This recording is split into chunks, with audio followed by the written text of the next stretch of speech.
Tendance première, Véronique Tiberghien.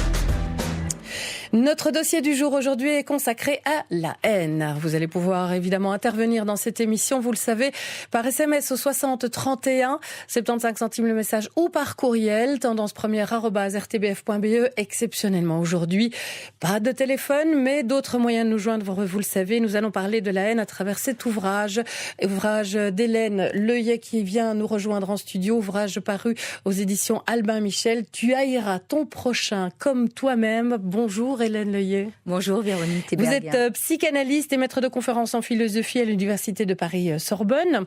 Nous nous étions déjà rencontrés à l'occasion d'un autre ouvrage qui était consacré au voisinage. Oui. Il y était déjà des questions de liens très difficiles, de dialogues difficiles aussi à construire avec le voisinage. Et aujourd'hui, on élargit complètement notre horizon. Vous vous êtes penché finalement sur l'ensemble du discours de haine, que ce soit un discours parlé ou un discours d'acte, un discours dans la manière de se tenir aussi dans la société aujourd'hui, ce discours de haine qui est de plus en plus prégnant et présent.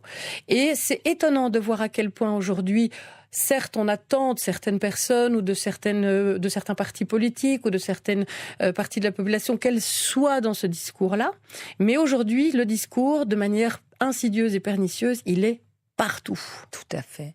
Tout à fait. Je vous remercie beaucoup de cet premier lien entre la question du voisinage et celle de ce livre, La haine, parce que déjà dans le voisinage, ce qui m'avait inquiété, enfin ce qui m'avait fait réfléchir, c'était que le voisinage pouvait être le meilleur et le pire et que la haine pouvait y surgir comme ça, de manière inattendue, après des échanges de services, après tout, quelque chose qui paraissait calme.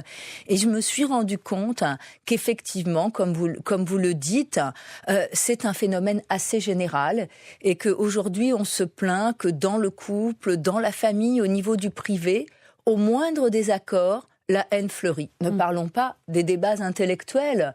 J'écoutais il y a peu un débat entre deux intellectuels aussi différents que Michel Foucault et Raymond Aron dans les années 60. Et j'étais interdite, je n'arrivais même pas à écouter ce qu'ils disaient, tellement le ton avec lequel ils se parlaient, le fait qu'ils étaient soucieux d'éviter l'invective, d'éviter le « tu es ceci »,« tu penses cela »,« donc ça va là », donc c'est très dangereux. Tout ceci n'existait pas chez des gens que tout opposait. Alors je ne dis pas qu'il n'y avait pas de haine dans la société dans les années 60, mais ce que je veux dire, c'est que ce qui m'est apparu cette année comme une des explications de cette difficulté du lien social dont le voisinage témoigne, c'est que le discours sur la haine, effectivement, il a changé. On ne dit plus la haine de la même manière. Elle existait avant. Mais avant, on disait « tu haïras ton prochain comme toi-même ». Oui. C'était une façon de dire la haine. Oui. Mais en parlant d'amour. Parce qu'évidemment, quand le prochain n'était pas comme moi, je pouvais le haïr et on s'en est pas privé dans l'histoire de l'humanité. Mais la haine nous embêtait, on essayait toujours de la dissimuler.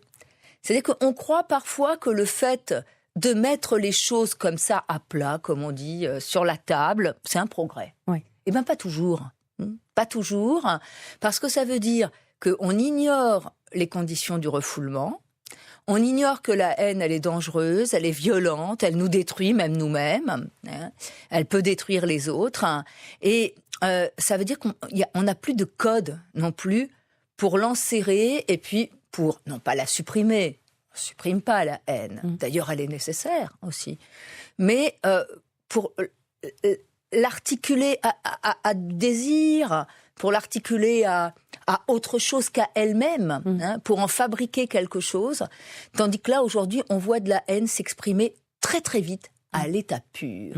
C'est de la pure haine. Et dans des contextes qu'on n'imaginait pas avant, le dernier exemple en date, je trouve assez parlant, c'est ce qui s'était passé dans l'émission de Laurent Ruquier où Christine Anjou, et cette députée qui avait subi se sont affrontées, mais où elles s'affrontaient sur des domaines de la souffrance et où la souffrance de l'une ne pouvait pas exprimer la souffrance de l'autre. C'est ça. Et la haine qui est ressortie de ça était assez phénoménale. Alors qu'on parle de souffrance, ce sont des femmes qui ont souffert, quoi. Exactement, j'ai eu la même réaction que vous, c'est-à-dire ce qui m'a étonnée, c'est comment, là, alors que traditionnellement la souffrance, est l'occasion rêvée de l'empathie. Bon, normalement, on devrait pouvoir être empathique indépendamment de la souffrance. Oui. Enfin, l'empathie, c'est même pas seulement la sympathie, c'est pas la contagion des émotions, c'est simplement la capacité, par l'imagination, à se mettre un tant soit peu à la place de l'autre, à essayer de concevoir par ses propres... Par son propre point de vue, ce qu'il peut éprouver, donc pour modérer, voire décaler le rapport que j'ai à lui.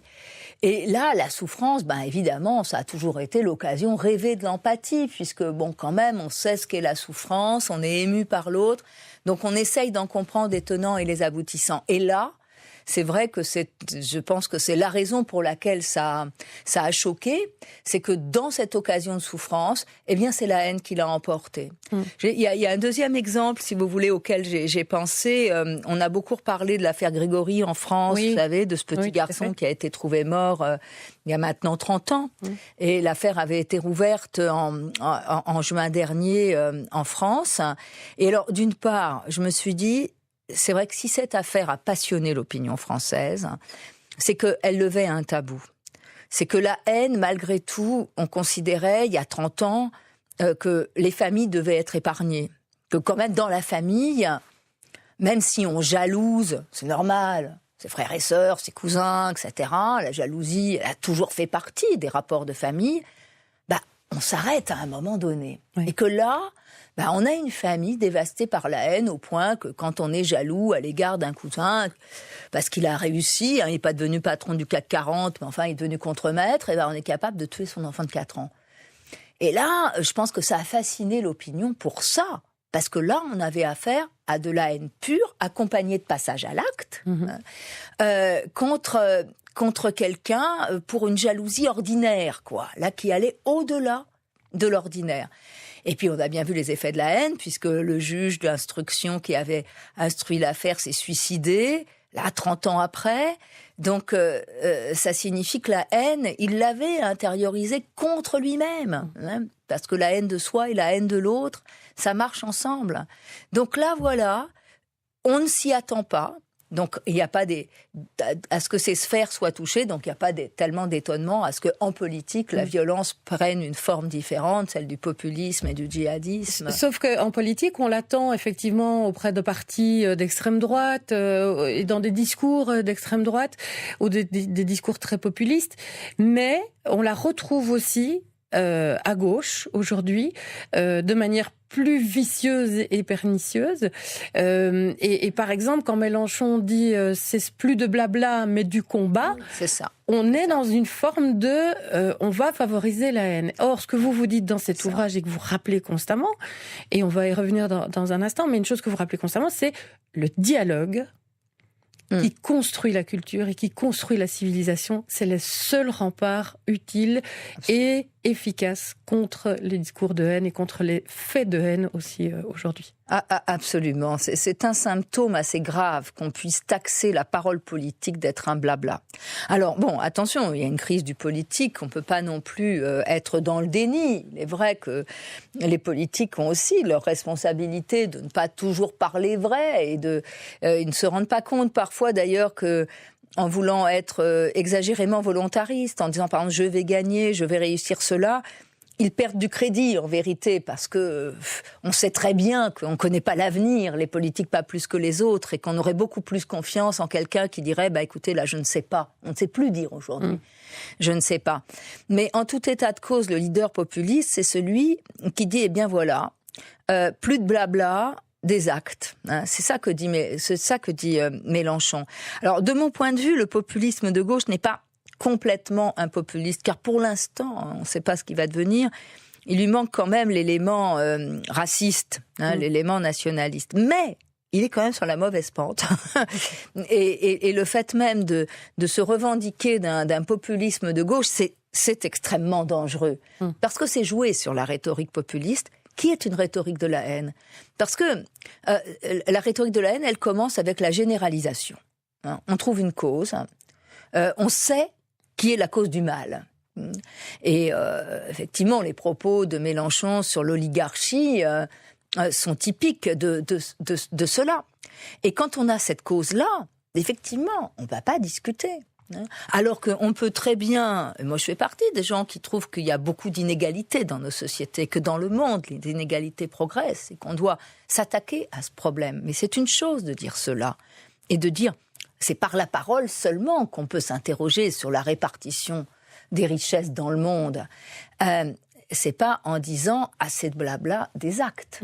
Là, on désigne une cible, l'oligarchie, on ne sait pas qui c'est, mais du coup, on autorise toutes les interprétations pour évidemment dire qui est dans cet ensemble. Et là, on peut craindre le pire, on peut craindre le déchaînement de la violence sociale. C'est un discours qui incite à la haine, effectivement.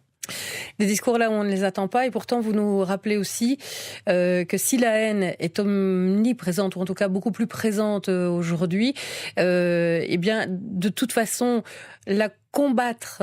Il faut la combattre certes, mais avec les bonnes armes. Et quand on dit qu'il faut opposer amour et haine, vous dites c'est un combat perdu d'avance. Et vous rappelez évidemment ce que Lacan et Freud disaient par rapport à la haine et à l'amour, c'est qu'ils sont constitutifs du psychisme humain et que l'un n'est pas le remède de l'autre. On ne parle pas d'une maladie, on parle d'un fait. Et on va reprendre des témoignages de nos auditeurs pour appuyer cela aussi.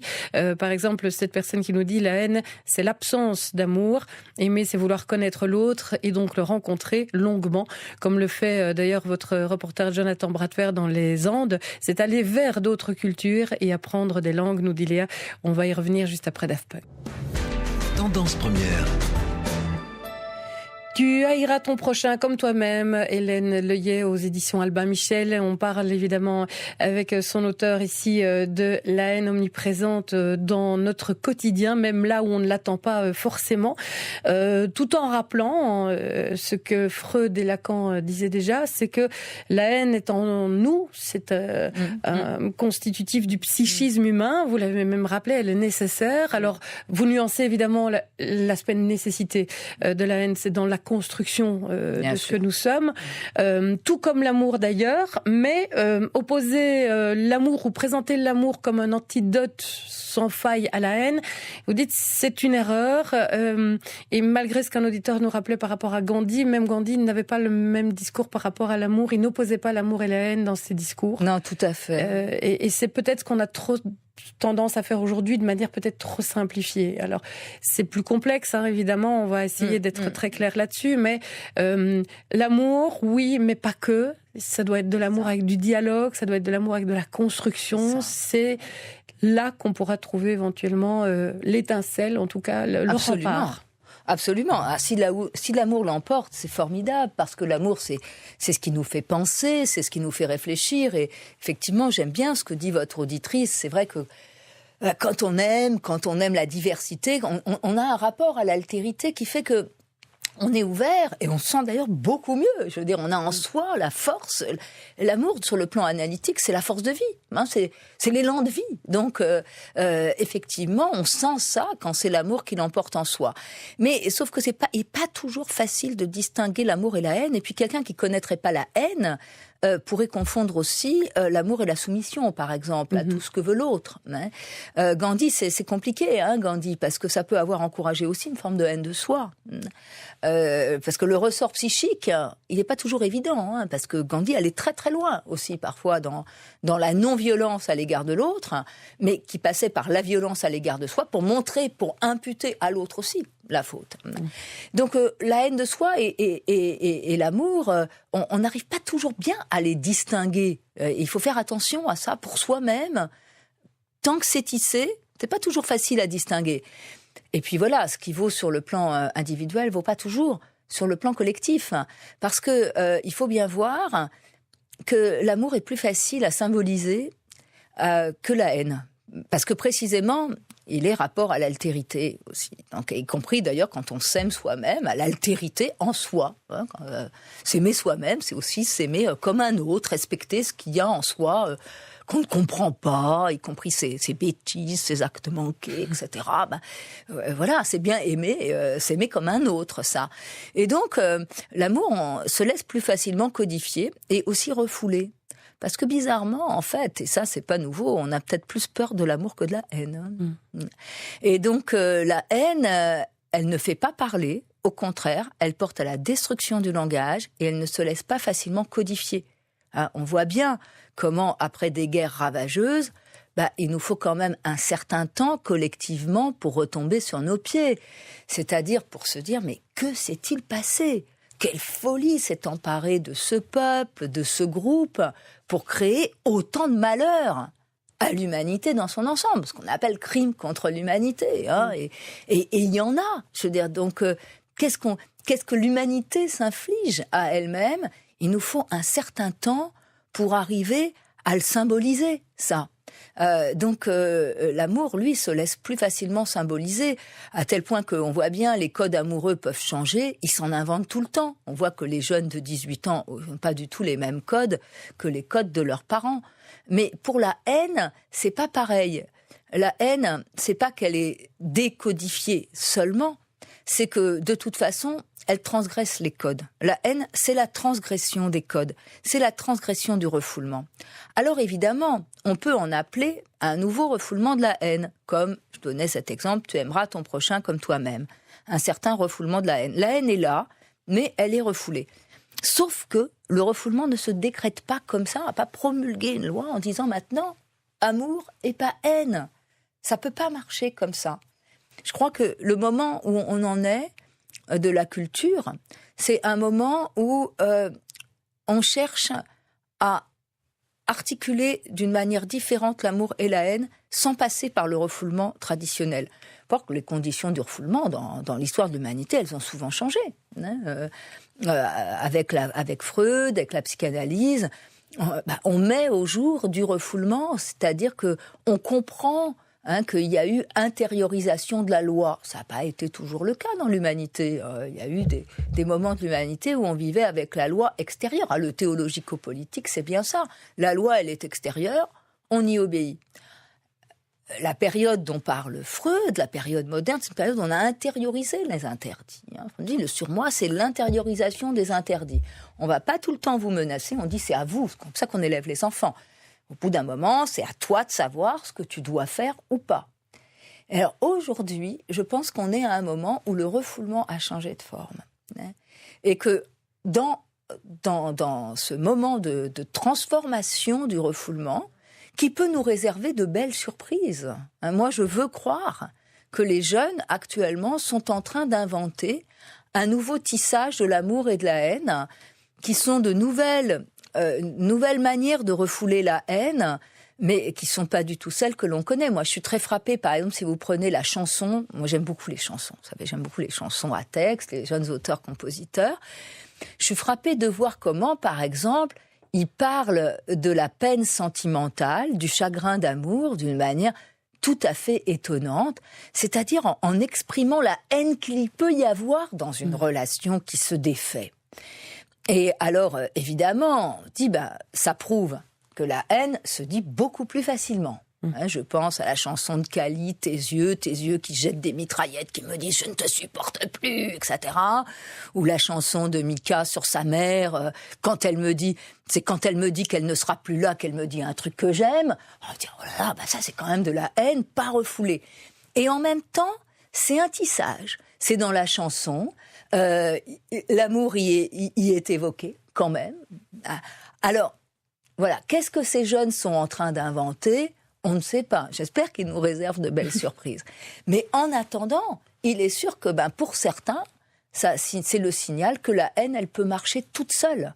Et qu'on peut aller du côté de la haine, sans plus s'embarrasser de l'amour. Parce qu'il n'y a pas ces conditions de refoulement qui étaient celles qu'on connaissait avant. Donc, tant mieux pour celui qui reste habité par l'amour. Il est de toute façon beaucoup plus heureux.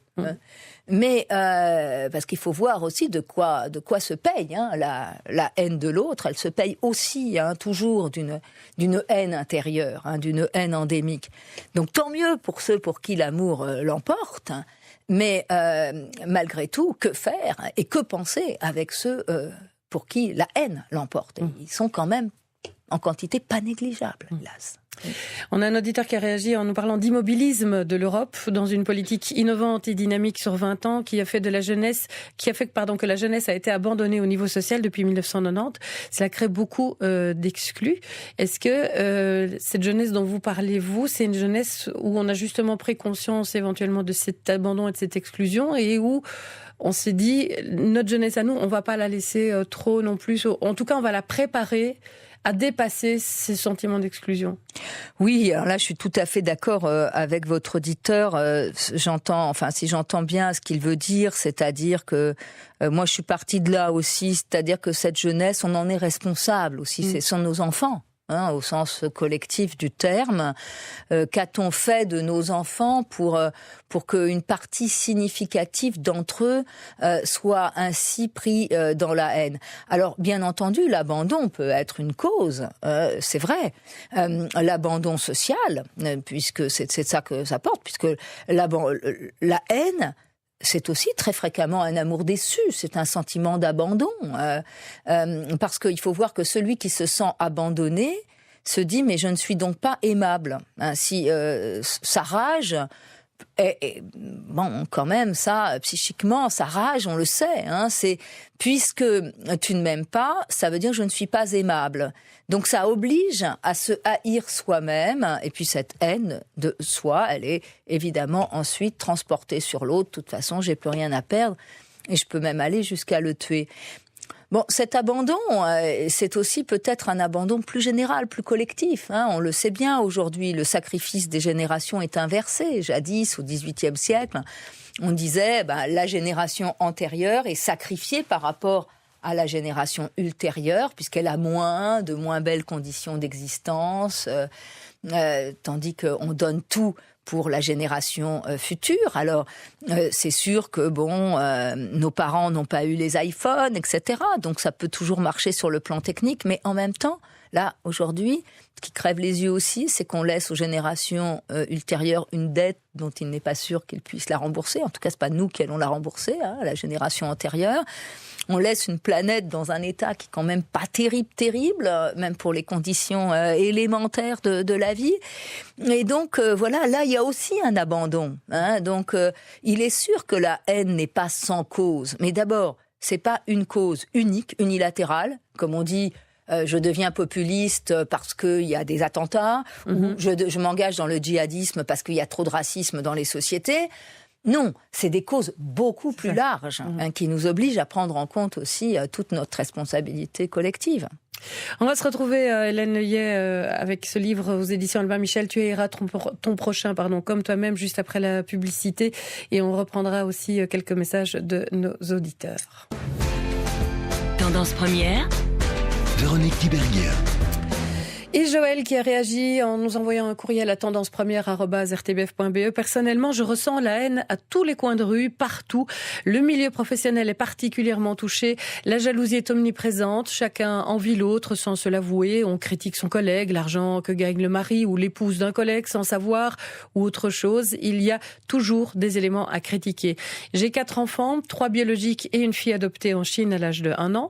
Elle a donc eu une éducation 100% occidentale. Elle a 17 ans et est en dernière année d'humanité, c'est l'année du bac en France. Depuis 6 ans, elle supporte les réflexions presque quotidiennes en rapport avec ses origines, en direct, bouge-toi de la labridée, va manger tes nouilles, etc. Et sur Facebook, évidemment, ça dépasse l'entendement.